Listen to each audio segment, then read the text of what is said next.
Bonjour à vous. Donc aujourd'hui, nous allons attaquer la leçon numéro 2 du thème 3.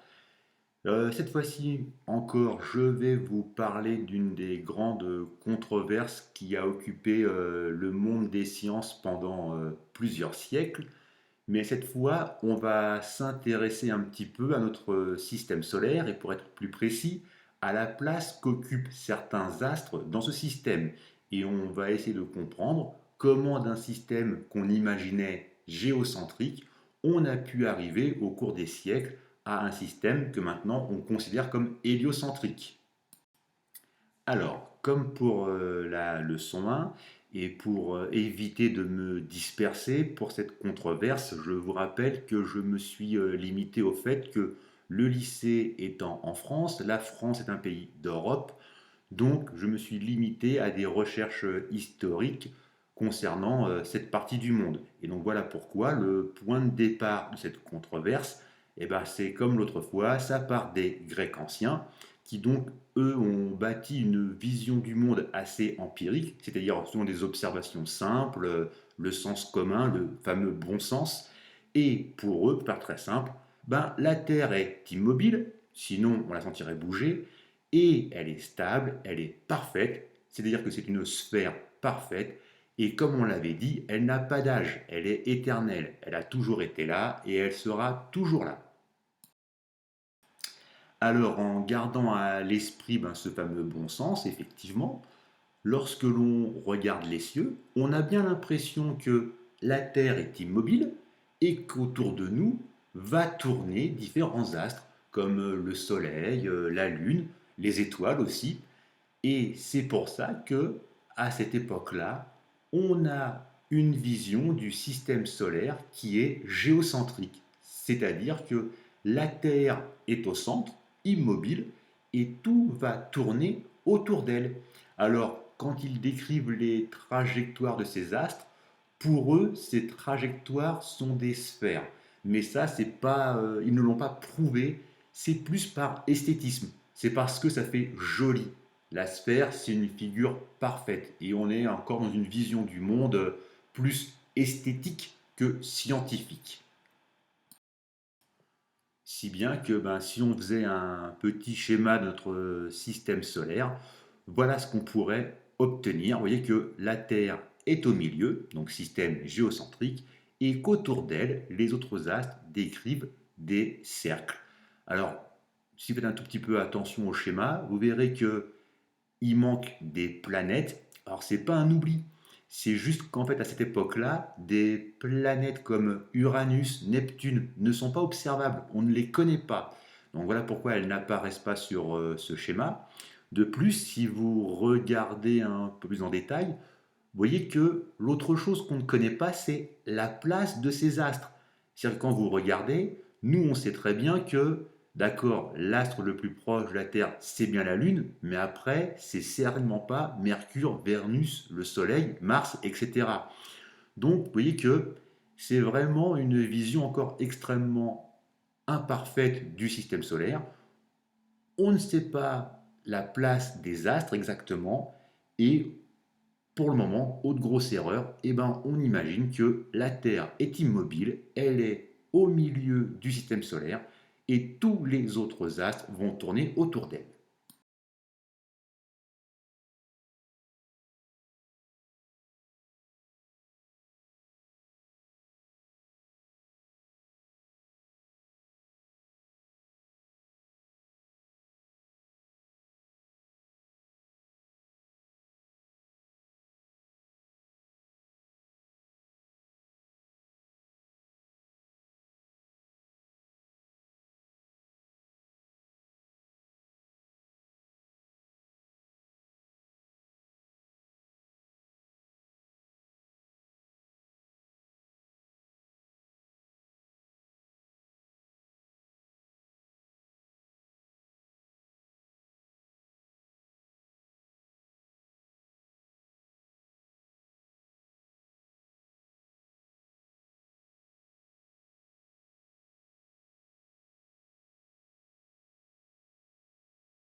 Pour illustrer ceci, ben, un schéma.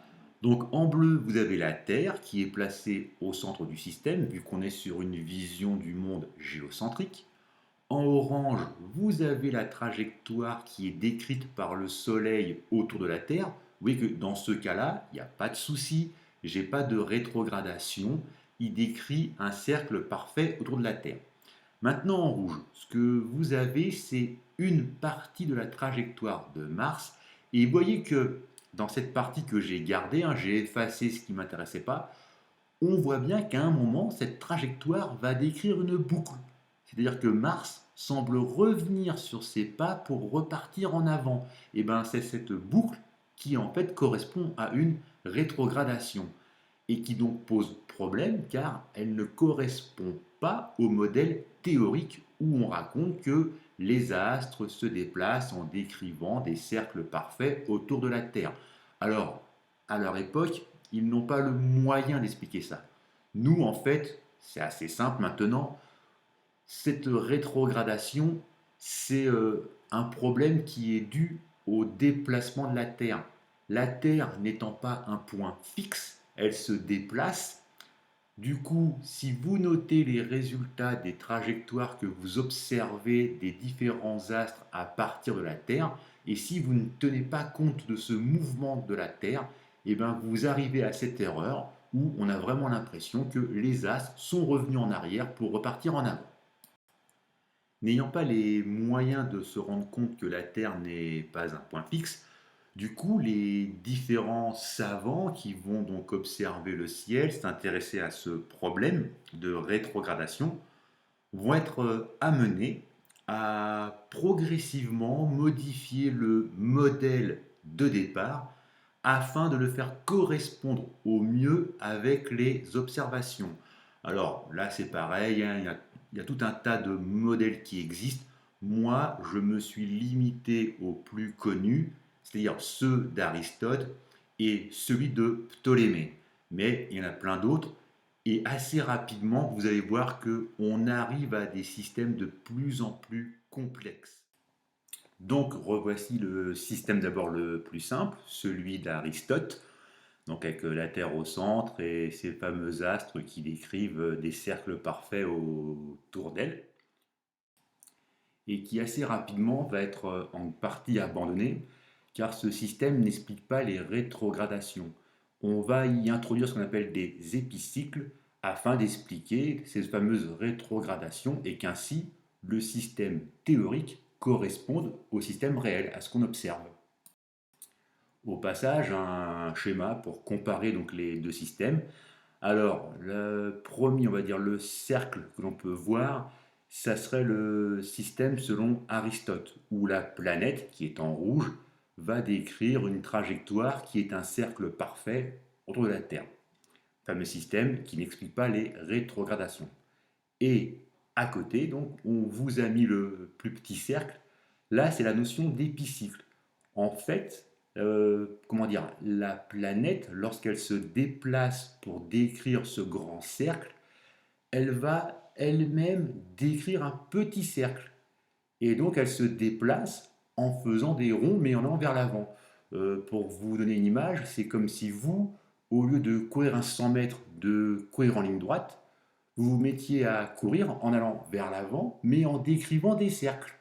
Et dans ce cas-là, pour un observateur qui serait dans les gradins, eh bien effectivement, si on vous regarde, si on vous filme, il y a bien des moments où vous revenez en arrière pour repartir en avant. Donc le système des épicycles est un système assez simple encore pour expliquer les rétrogradations qu'observent ces savants.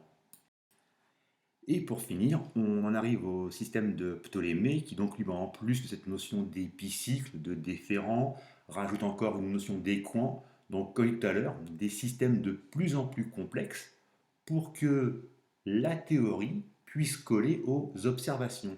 Car avec ce système-là, et c'est pour ça qu'il va durer à peu près plus de 1000 ans même, on arrive à prévoir des éclipses solaires. On peut aussi calculer la trajectoire des planètes. Et ce système, même s'il est faux, paradoxalement, va permettre pendant plus de 1000 ans, comme je disais tout à l'heure, eh ben, d'avoir une théorie qui corresponde assez bien aux observations que l'on peut faire et aux calculs que l'on peut faire.